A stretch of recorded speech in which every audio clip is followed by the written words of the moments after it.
আমরা এর তীব্র নিন্দা জানাই। তাৎক্ষণিকভাবে আমরা জানতে পেরেছি 400 নারী পুরুষ নিহত হয়েছে, শাহাদত বরণ করেছে।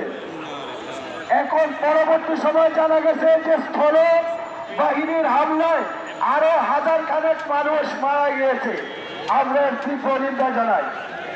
2 নম্বর কথা, ভারতের বিভিন্ন জায়গায় মুসলমানদেরকে বিভিন্ন কৌশলে মুসলিম লিডারের জন্য, মুসলমানদেরকে উস্কিয়ে দেওয়ার জন্য আওরঙ্গজেবের বাজারে তারা হাত দেওয়ার চেষ্টা করেছে।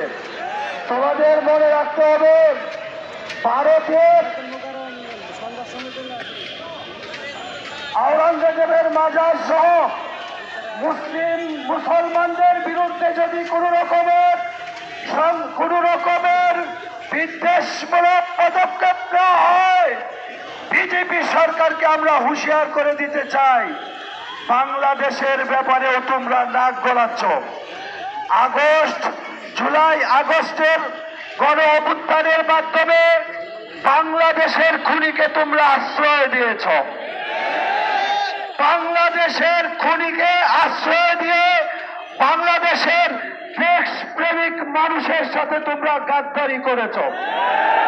আওয়ামী লীগকে পুনঃপ্রতিষ্ঠিত করার জন্য কিছু গাদ্দার দালাল তৈরি করে আওয়ামী লীগকে পুনর্বাসন করার অপচেষ্টা করা হলে এই দেশের দেশপ্রেমিক ছাত্র জনতা আগস্টের মতো পুনরায় তাদেরকে রুখে দিবে।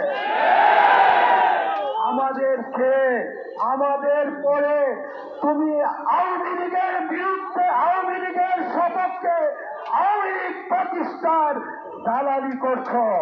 বাংলাদেশে থেকে জনগণ তোমাকে চিনতে পেরেছি। আশা করি জনগণ শেখ হাসিনাকে তারা থাকতে দেয় নাই, তোমাকেও সেই পদে থাকতে দেবে না। হুঁশিয়ার হয়ে যাও। সংগ্রামী উপস্থিতি।